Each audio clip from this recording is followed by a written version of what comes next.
The playwright Meredith Willson once wrote, "If you pile up enough tomorrows, you'll find that you're left with a lot of empty yesterdays." That's how a lot of people live their life, is that they're waiting for tomorrow to get going on what really matters to them, and every day they're just kind of spinning their wheels on the hamster wheel. Life is very busy, there's a lot coming at us, and as a result, we're often in survival mode, just trying to get by, and that stops us from moving forward in our lives. It stops us from taking action today. It stops us from moving our lives powerfully forward right here and now, so that our future self keeps getting bigger and bigger, and also our past self keeps getting better and better. We can see measured progress. We're not just going through the motions. We're not living reactive. We're not living based on right now and the here and now and the urgent. Instead, we're taking time on the important. We're taking time to actually create our future selves, to invest in our future selves, to move our lives forward.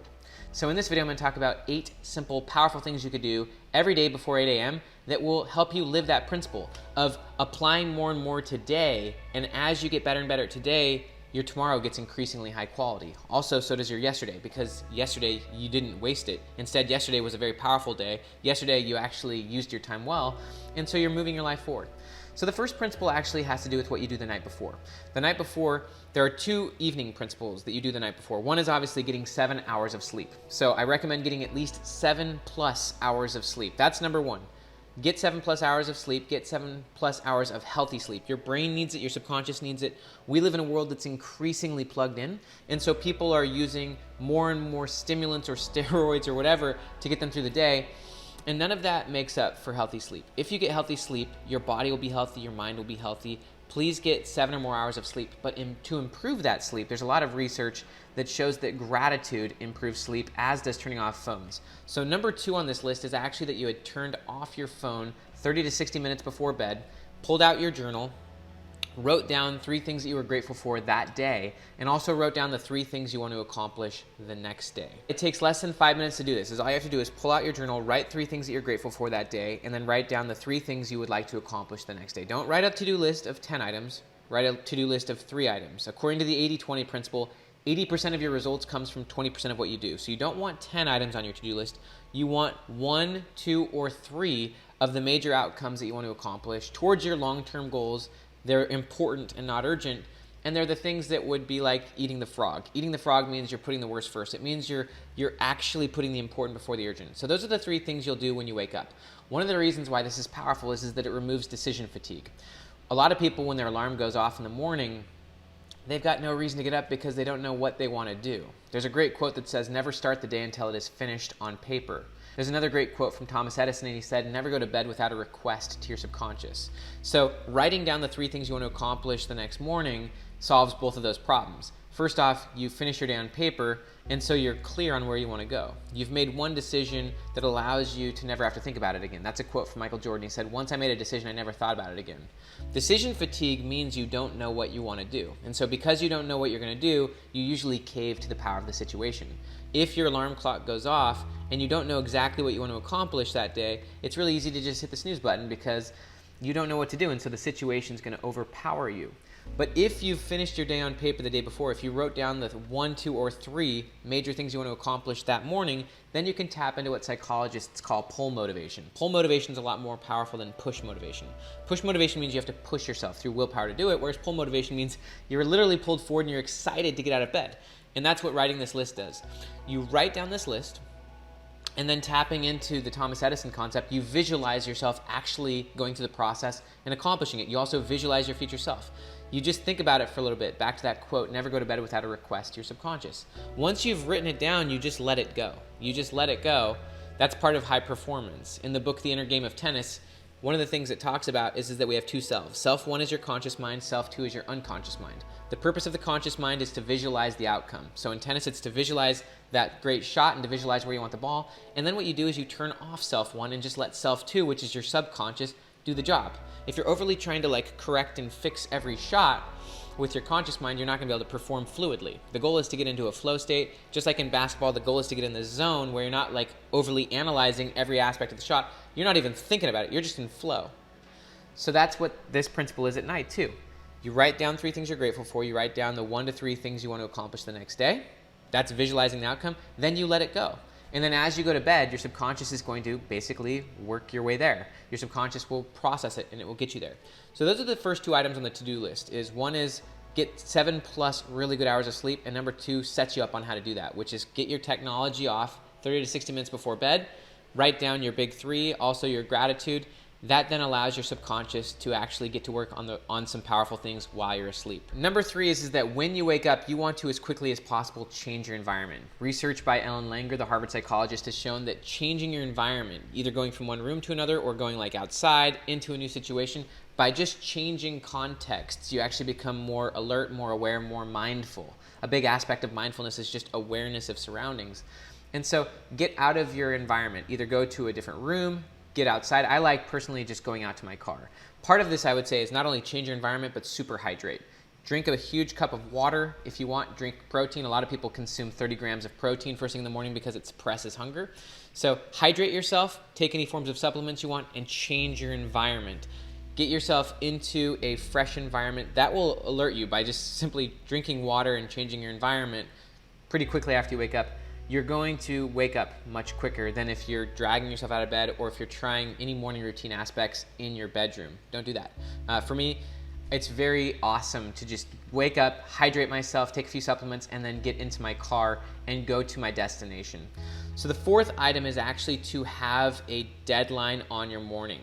So that could be that you're meeting your workout partner for a workout at like 7 a.m. or that you've got your first meeting at like 9 a.m. You want some deadline that then drives you. It acts as a forcing function. It gives you some form of urgency and intensity to actually accomplish something in the morning. So for me, I usually meet my running partner at like 5:30 in the morning. And so when my alarm goes off at 5, I know I've got 30 minutes to accomplish a few things. Hydrate, take a few supplements, and then I get in my car and I drive over to his house, and then I pull out my journal. And I know that I've got about 10 minutes to write in my journal. So that's actually the 5th one, is to pull out your journal. Journaling is incredibly powerful. Journaling first thing in the morning is the most powerful. First off, your subconscious has been working on and brewing what you wrote down the night before. Your subconscious has been working on what you're trying to accomplish. And so basically what you want to do is just write down what you're trying to accomplish. Write down whatever comes to your mind. But ultimately you want to write down, as it relates to your big 3, what you need to do that day, who you want to reach out to, what you want to accomplish that day, who's your future self. You want to write down basically anything that comes to mind. This morning journaling session is more of a creativity and a visualization thing. What I did for a long time when I was at Clemson University and I was writing on medium.com a lot is I would sit in my car for about 10-15 minutes before I went into the gym, and I would write down, first off, what I'm trying to accomplish, like in the short and in the long term, but I would also write down ideas that I wanted to write about in the articles I was writing. And there's a lot of research that shows, number 1, your willpower is a lot higher in the morning, but also shows your creativity. Your brain is primed for creativity first thing in the morning. And if you just journal about what you're trying to accomplish, it's amazing how many ideas come to your mind. Also, one thing I would challenge you to do with this journaling activity, if you're someone who believes in God, pray beforehand. Pray that you can kind of receive inspiration or have guidance while you're journaling. If that's not up your alley, or even if it is, combine that with meditation. Just quiet your mind, visualize what you're trying to accomplish, slow yourself down, and then write what you're trying to accomplish. From my standpoint, journaling is a very powerful form of active meditation, and also it's a tool for getting clarity, insight, inspiration. So if you combine meditation, prayer, and journaling, and as a part of that journaling exercise, first thing you do is write what you're grateful for, then all of a sudden you're priming your mind for all sorts of positive emotions. And then also, one of the things you could do is you want to review your long-term goals. So that would be actually number 6, is that as part of this journaling process, you want to actually review your long-term vision, review your long-term goals. In the front cover of my journal, I have a list of 5 questions that I always answer. One is, where am I right now? The second question is, what have I accomplished in the last 30 days, or what are my wins from the last 30 days? The third one is, what do I want to accomplish in the next 30 days? The fourth question is, what am I trying to accomplish before the end of this year? And the fifth is, where do I want to be in 3 years from now? So those are just 5 journal prompt questions that I have in the front cover of all my journals. And I just quickly read the answers to those as I'm meditating, visualizing my future self. I read my answers to those, and it completely triggers and primes me into my future self. It reminds me of my long-term goals.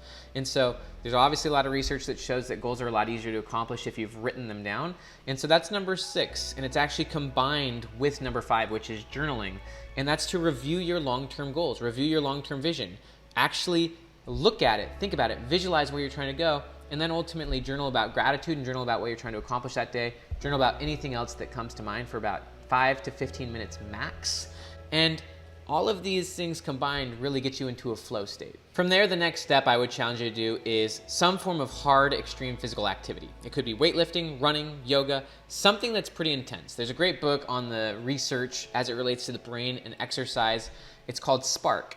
And basically what it's shown is that high intensity exercise or workout in the morning really lights up your brain, and it leads to high performance in cognitive or mental tasks immediately after. So they've done a lot of research that shows that students who have a test, as an example, if they ran or sprinted or did some form of intense high energy activity and exercise for like 15 to 30 minutes beforehand, they scored much higher on their tests. And that's one thing that I've found progressively over the last 5 or so years, as I've spent a lot of time on creative mental tasks, is that by exercising in the morning, by hitting it really hard, and by increasing my heart rate, my cognitive abilities shortly thereafter worked really well. So what I would do is wake up, go to the gym, park outside, write in my journal about what I'm trying to accomplish, review my goals, write about what I was going to write about, and then I would go into the gym, hit it really hard for 15 to 45 minutes, and from there, because my mind was so operating at a high level, I would then go and I would write articles.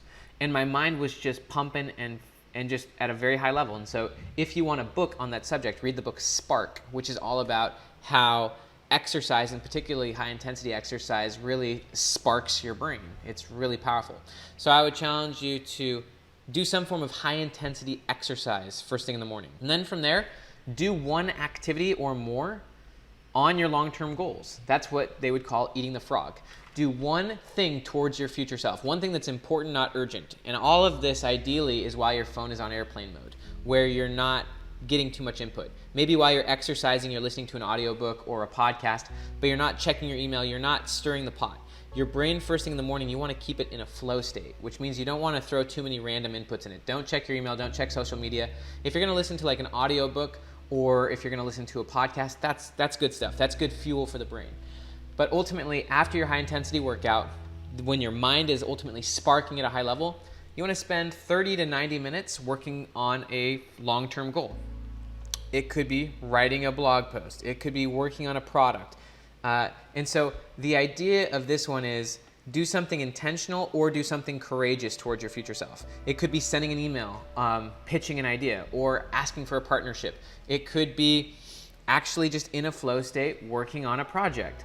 So put the important before the urgent, and do it when your mind's in a flow state. After you've done the gratitude, after you've done the visualization, after you've gotten your body into a really powerful state, and you're hydrated, then jump into a really important task for 30 to 90 minutes. I would challenge you to try to get closer to 90 minutes. You will easily be able to get into a flow state. You'll be able to perform at a very high level. You'll also be accomplishing something really important today rather than waiting for tomorrow. Back to that quote from Meredith Wilson, that if you wait for too many tomorrows, you'll find that you have a lot of empty yesterdays. A core point of this whole routine is to get yourself into a peak state, into a flow state, so that then when you're actually engaging in that high important activity, you're doing it at a really high level.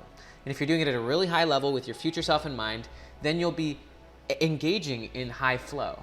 Back to the book, The Inner Game of Tennis. The purpose of self one is to visualize your future self or to visualize the outcome. Then it's to just let go and turn off and let self two, which is your subconscious, let the subconscious take over. And so whether it's working on your project, whether it's shooting that email, you clarify what you want, and then you try to just not overly correct yourself or overly analyze yourself. Just take action towards where you're trying to go. Get better and better at high performance, at flow. And when you're in flow, you're not trying to overly control things. It's not a willpower thing. You're actually just moving forward. You're not overly correcting yourself. You're in a peak state, you're in a flow state. And if you do that with your future self in mind, your performance is going to continuously increase over time. So those are 8 things that you should do before 8 a.m. The first 2 have to do with what you do the night before. Get at least 7+ hours of sleep, and do so in the right way. Having had just a little bit of an evening routine to have gratitude and to set your big 3 so that you finish your day on paper and so that you set your subconscious mind up so that it was focused on the right things while you were asleep. Number 3, change your environment. Number 4 is to have a deadline of some sort that acts as a forcing function so that you actually have some form of urgency. Number 5 is to write in your journal with gratitude and focusing on your future self. Number 6 is to review your long-term vision And you could actually do that right before you journal if you want. I do it right before I journal. Number 5 is hard physical activity for 15 to 45 minutes. Really intensifies your brain, sparks it up. And then number 8 is to take action somewhere on your long-term goals. To put the important before the urgent and to do so in an extreme flow state. If you do this, you will make massive progress. I can speak with conviction on this. When I first started my PhD program back in 2014, I'd never made more than like $15,000 a year. I was a graduate student, I was really enjoying my life, but by applying this principle during my 5 years of my PhD program, not only did I finish a PhD, but during those 5 years, we actually adopted 3 kids and had twins. I went from 0 to 5 kids, but during that time, I wrote blog posts that were read by over 100 million people. I became a professional author, an entrepreneur, and began basically making millions of dollars by applying this principle. And I still do it today. And I'm getting better and better at visualizing my future self and at putting myself into a position and into a peak state to perform at a high level. And it's just a very powerful way to live your life. If you put the important before the urgent, you build your confidence. You've lived a great life and you've lived a great day before 8 a.m. Robin Sharma talks about how this makes you psychologically bulletproof because by the time 8 a.m. rolls around, you've already had this amazing day. You've visualized your future self, you've had gratitude, you've pushed your body, you've also exercised, and you've done some really important flow-based work. You're totally killing it, and that's where most people are just pulling themselves out of bed and they're reacting to the moment. They're checking their news feeds and stuff like that. So this is how you accomplish more and more every day. You do this every day and the compound effect takes over. You will be very successful in a short period of time. Whereas for most people, they have a lot of empty yesterdays. This way you can have a lot of powerful yesterdays. I'm Dr. Benjamin Hardy. Here's the next video in the Future Self series. Also, please like this video. Please subscribe to the channel. Right down below, there's a link to a peak state checklist. This checklist has been downloaded over 800,000 times, and it just goes even deeper into how you can get into a peak state every single morning. Have a great day.